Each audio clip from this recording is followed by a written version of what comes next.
works. And plus, I just wanted to give you as much as possible to just put with the scenes and see what might actually work.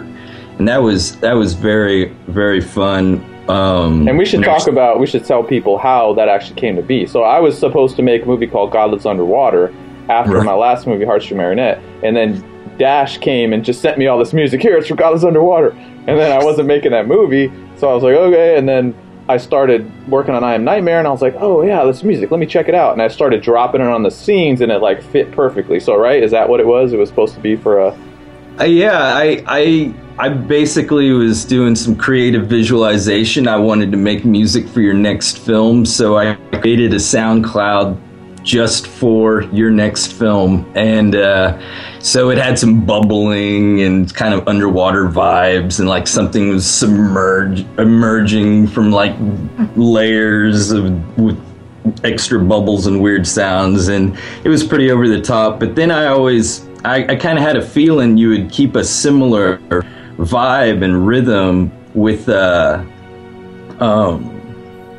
Heartstring Marionette. And it's a music box ambiance. And I didn't know Raquel's last name was Music Box offhand at that time even. And I was like, there's this ongoing theme with the music box. I wonder what it means. And it's in this movie too. The actual music box I repurposed from Heartstring Marionette. So yeah. And now, I mean, you haven't seen that yet, but people, I mean, we're recording this before the movie's done. So people that are watching this have seen it. You haven't. So I hope this doesn't spoil it for you too much, but so that music box actually drives the main clock in the city that everyone synchronizes to. So check that out for some, That's awesome. For some strange goings-on. That's awesome. So I wanted some archaic, like blurping, like machine music I put in there. I was like, okay, put that in there for him, and if that doesn't interest him, then, I tried my best. And plus, I just as a fan, I wanted to see if I could help. Genuinely just wanted to help you get your film done as fast as possible. And yeah, and you did, and that's what's awesome, because I didn't... It was pretty awesome. So Dash just contacted me and said, hey, I have this music here. It's for your new movie. And I was just like, oh, cool. And I just downloaded it, and it sat in my Adobe Premiere Pro bin, and then I started dropping it on. I'm like, oh, this is cool. Hey, can you make some new stuff? Here's the scene. And then, so you hadn't seen anything. You haven't read the script. And then I started giving you clips, right? And then you kind of scored some of the stuff, too. Yeah, scoring it was pretty wild. I was like, okay, this will be easy now that I see the film and I can just score right to it. But it's actually a lot more challenging having to make it work and make it actually line up correctly, which I hope it did, and I hope. But anyways, it was very, very exciting, and getting to see kind of guts of the movie going on without all the textures. And the flashing of lights and imagining the way all the shadows look hitting the walls everywhere is really exciting. Being so passionate about the work you do and getting to pretty much the ultimate behind the scenes look at it with doing the scoring was definitely one of the most exciting moments in my art career. So I thought I would show you some of the stuff I used for the making of I Am Nightmare.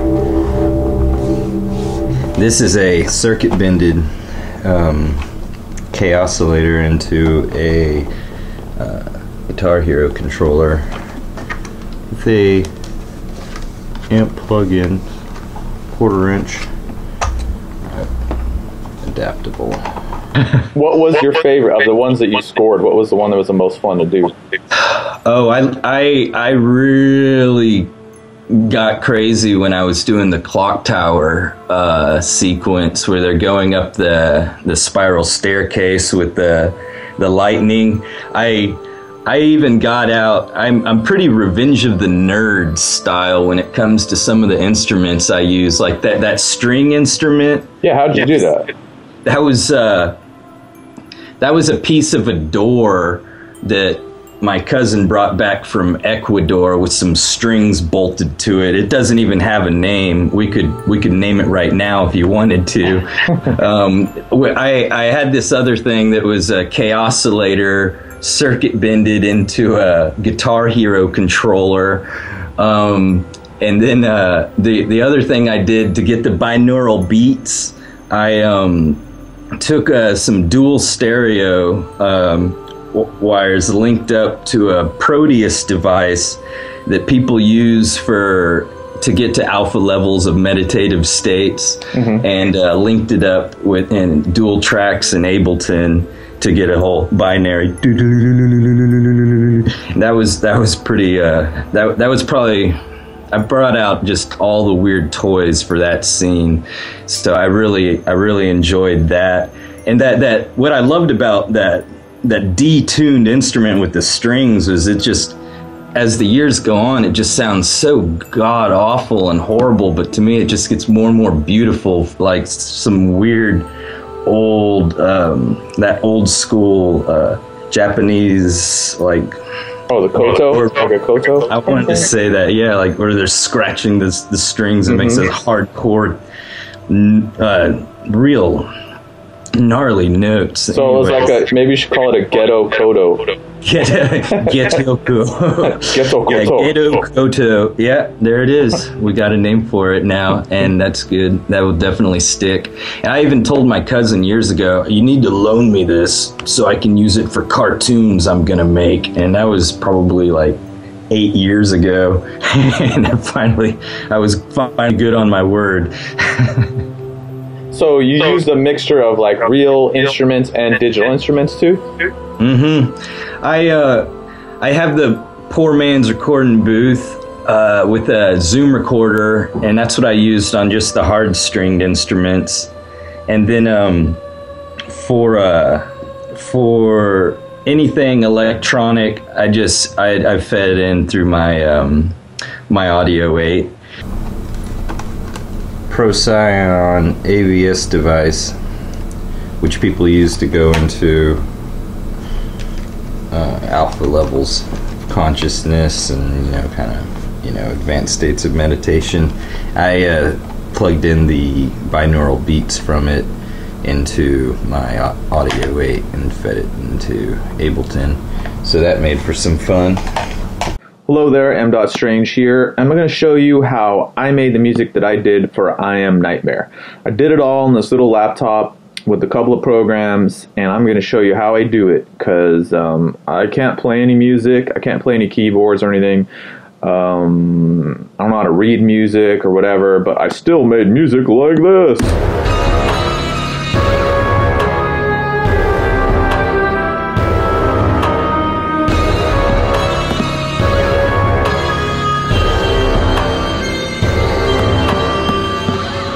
Yeah, and I know this looks all complicated, whatever, but it's not. So, how did I do this? Let's make a new file and find out. So, like I said, I hummed all this stuff since I don't know how to play any instruments and I don't even know how to play keyboards. So, what I do first is that I use this program to generate a click track. Like that, right? And then I have a simple audio recorder, which I have right here, and then I'll hum something. Let me get my humming voice in, get it prepared. 2, 3, 4, 1, 2, 3. Dun dun dun dun dun dun dun dun dun dun dun dun. Okay, so we have some epic dun-dun, right? So what I need to take note of, this is 90 BPM, and I have my epic dun-dun audio. So this is a program called Melodyne that's like auto-tune, so people use this for pitch correction, and a byproduct of pitch correction is that it turns audio into MIDI. So what I want to do first is set the tempo, and what it's done here, it's already tried to like fix the pitches on this thing and turn it into MIDI. And then I correct the pitch because my dun-dun-duns are all screwed up, but I'm not going to actually use this audio. I just want the MIDI. That's all I want to do, is go save MIDI. So now we have a MIDI file for our epic dun-dun-dun. And then I import the MIDI file into here. And now we'll have this MIDI data, which is created from me going dun dun dun, and we need to give it an instrument. So first I'll always throw a piano on here, and let's see.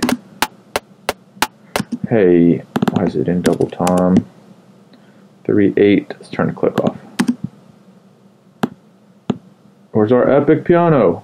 Play.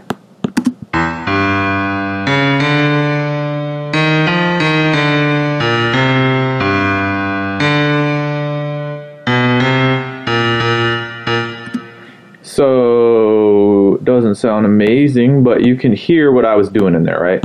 So this note is not supposed to be there. So let me try to fix this up. Oops, did I move that?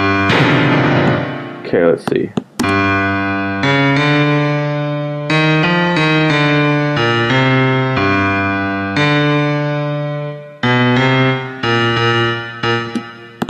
And then let's make, I think it's supposed to stop right there.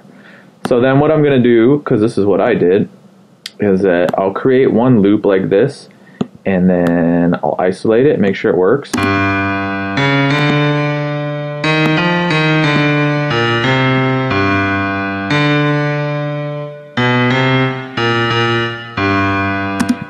No, it's supposed to be longer. So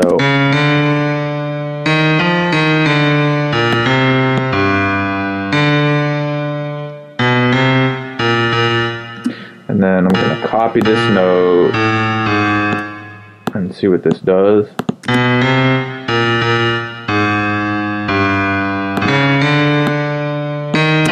Sounds kind of lame.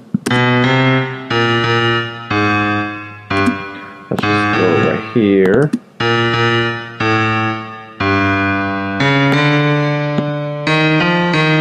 So yeah, that's not like awesome. So what I'll do is that once I have something like this, and let's say this is supposed to be the bass or something, so let's make it lower. So then I'll listen to this, and then I'm going to turn the click back on. This should be 4/8. Okay. And then I'll sing something on top of that.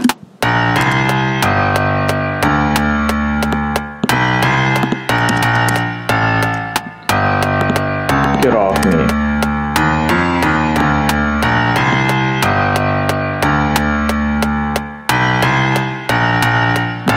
Dun, dun, dun, dun, dun, dun, dun, dun, dun, dun. Okay, so then I'll have this other piece, and then I'm going to do the same exact thing, and I'm going to grab this, and I already know that the tempo is 90, like that, and gonna just go through and correct the pitch, because that probably was all lame because I was all done, done.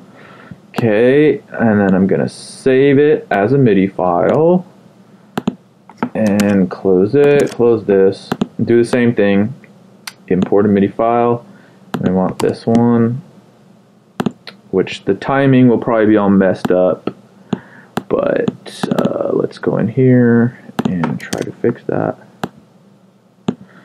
Okay, let's see if that lines up.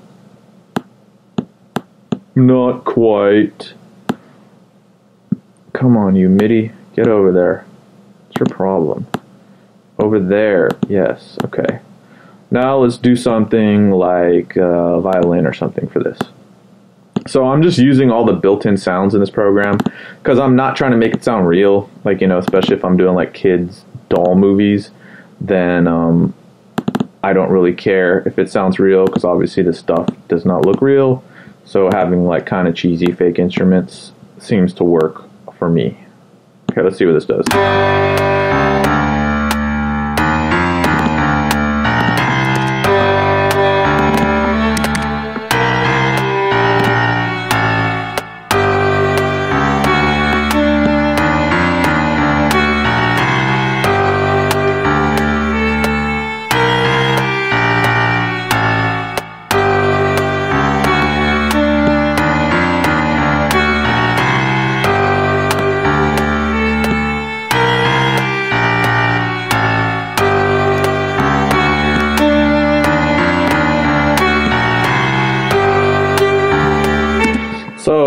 that's pretty much how I did it. And then I'd go add another layer and another layer, another layer, and then have stuff come in and out. And then I actually played the drums by hand, sort of, using a little MIDI controller. But let's just go on here and add something programmed, so I can just show you. I used a lot of like Japanese sounding drums in this.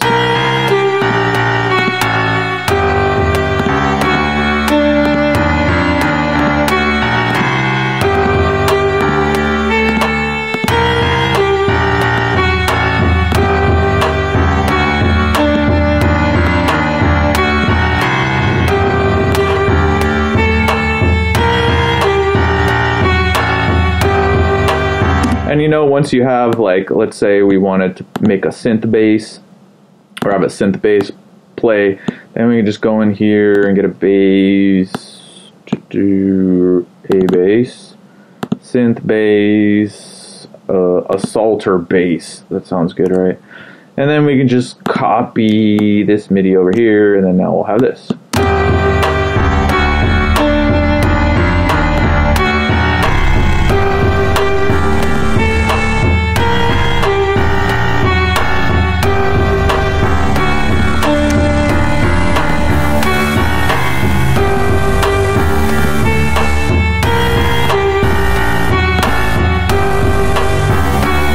And then if you want to tweak it out more, we could throw an arpeggiator on this and have it go up and down like this. And let's see what happens if we play that bass with the arpeggiator.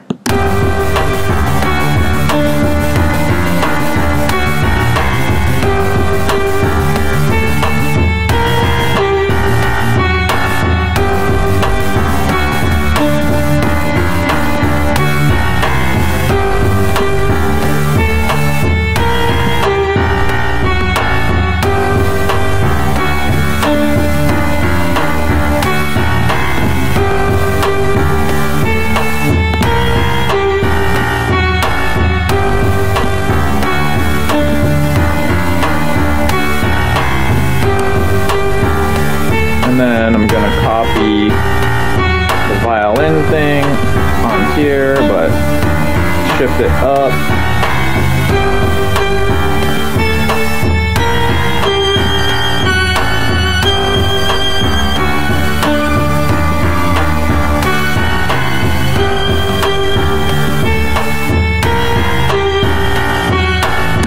So that's how I made the music, the songs that I did for the I Am Nightmare soundtrack. So now you can look at this song. So this was created in just the way you watch me do it right now. And I don't know how to write music, so all I do is just make up, I just hum stuff. Like when you create a movie, you know what kind of vibe it's supposed to have or the mood, so you should be able to hum it. Or, you think of an idea or a feeling, whatever, and you just hum it along. So that's how I made the music that I did for I Am Nightmare. I hope you like the movie. I hope you like the soundtrack. And if you want the soundtrack, you can buy it from IamNightmareFilm.com. Just click the buy soundtrack link. It goes over to my Bandcamp page. So yeah, if you like the music that me and Mad-Shield did for the movie, go check it out. Okay, thanks. Bye. So some of the music, most of the music you recorded ahead of time without seeing anything, and then some of it for specific scenes, I sent you the actual footage and you scored it. And they both matched up really good, as you'll see in the movie, or people have seen. What was your favorite piece of music, period, that you did for the whole thing? Oh, absolutely. Heaven Meant, I believe, is the name of it. I was really focused in trying to get the job done. And it was like I had just gone through like this like really super funky breakup, and my mind was of course looking for any form of escapism that was that generally isn't in the most positive state of mind. And I was just like tired of not getting stuff done, and I really wanted to focus. And I was like, well, I got all this weird funky emotion, flooding out of me right now. Let's go see if I can just like pour that out in some music right now. And that ended up being a pretty emotionally charged piece, and I've gotten the most feedback on that song, and it was in my most extreme emo moment. And it was just a good positive channeling of the energy. Whoa. And I don't know if you've seen it, but it's actually in the most powerful emotional scenes in the movie. So you lent it, so you took it out of you and put it, and then we put it in the movie, and now it's there for everybody. That's pretty. I'm gonna be blubbering when I see that. But that's really beautiful. That was definitely my favorite. It was just such a transference of emotion, and when you asked me if I could do another one similar to it, I was like, oh man. Maybe we gotta break up. Anyways, it was definitely a challenge to try to even match that again with the other one I sent you that was similar to it. Definitely my favorite looking back, having done. It was definitely, I enjoyed that the most. And last but not least of my ghetto instruments is the Ghetto Kyoto.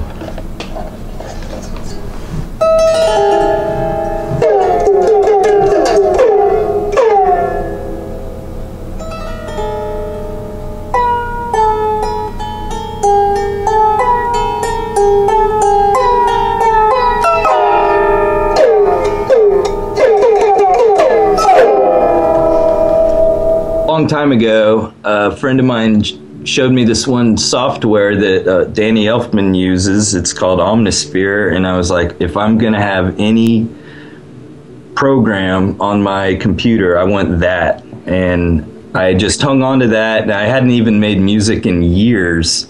And then when you said you were making a new film, I just whipped out my MIDI controller. I got everything together with my little Zen studio and just started banging out some music, and that's all I did. I'm very minimalistic because I do so much stuff. I had 2 turntable 1210s, and I had to get rid of those. I take on so many different, I just want to do everything, and I try to. And so now you can, because I want people that are watching this, like, I'm a dude, I just started, I didn't go to film or animation school, I want to make movies, I started doing it. You wanted to do music, you just started doing it, so... Exactly. And I want to put it out there for people that are watching this. If they want to work with you, what do people do? If they want to work on one of your projects, or contact you to work on theirs, how do they do that? Where can we find you? Well, one of the best places to hit me up is just my Gmail, which is DASHIELL777 @gmail. And I've been putting a lot more time into my WordPress, which is Waterwing Uberector. And because I'm trying, I'm paddling my arms. So we'll put those will be up on screen right now. So, because, what I want to put out there is that we're really open. I've had limited experience with Hollywood and the film industry. To me, it's really closed. It's you got to know these people, or there's this hierarchy. But I want to show people we're just open, right? You just meet people now. We work together, so I'm open. Yeah, it's amazing. Yeah, it's amazing. You gave me a great opportunity, and I have learned. Oh man, I basically came home and worked on it every single day, and I learned so much. I studied so much about score, and I already love films so much. I grew up with Harry Knowles and Jay Knowles in my living room basically every day. Jay Knowles and my father were best friends. You know who Harry Knowles is? Yeah, from Ain't It Cool News. Yeah. So I grew up with those jokers playing, movies on the wall with their, 16 millimeter projectors ever since I was a kid. So I have a pretty enthusiastic love for film. Mm-hmm. I just basically wallowed in it growing up, and I love it. I live, eat, and breathe it, and it's my dream to definitely make it. And it's definitely the time where we can take the tools, and if you have the time and the focus, you can do anything in this day and age. And I'm not just saying that. I mean, just the bigger the dream, the harder the work, and just do it.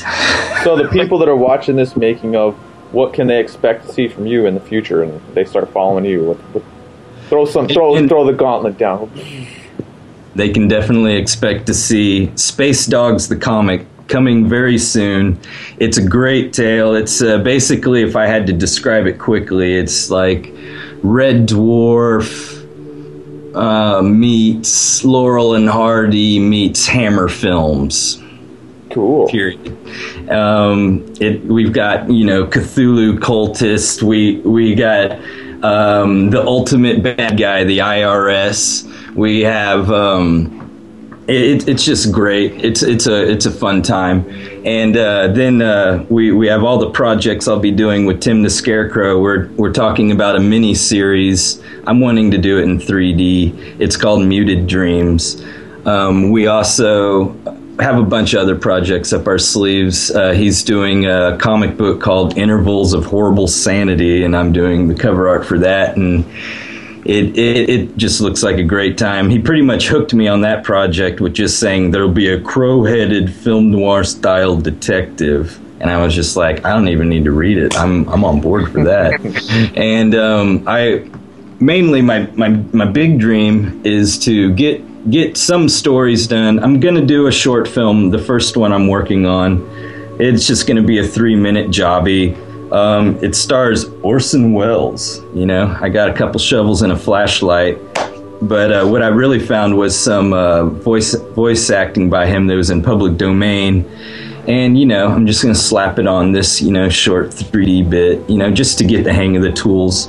And then what I'm really working towards, just really excited about, is doing my Flower Ninja epic ninja tale somehow in 3D and maybe even other mediums. And if you follow me, you will definitely hear me yammer on about all the things I try to juggle and all the other projects I enjoy doing, like working with you, working with Flynn Sane, working with, I've done a little stuff for Jimmy Screamer Claus. That guy, he is a hoot. He's a real good guy. I just basically, I maybe put too much on my plate, but I got a hearty appetite, so it's a great time. So yeah, everybody that will get this making of will also get the soundtrack. So when you're going through it, you can see the tracks that Dash has made. So you like his music, you like what he's done, email him, let him know, follow his stuff, and follow our work into the future as we make more and more things. And I'd like to thank you personally, Dash, for making all this awesome music for the movie to make it a lot better than, you added the emotion. The music I did some scary stuff and some exciting stuff, but it was missing, that I'm an android. I don't have any emotions anymore. I can only emulate them. So you brought that real emotion. Part human. that the movie needed. And so, when people see those scenes, that's Dash's contribution. And now you know where it came from. It was authentic. Right on, man. So, right. Yeah, again, it's definitely an opportunity of a lifetime. I appreciate it, man. So, yeah, thanks to you. So, everybody out there that's watching this, if you like his music, contact him. Hope you like the movie. And, yeah, that's all I have to say for this part. Doodly-doo.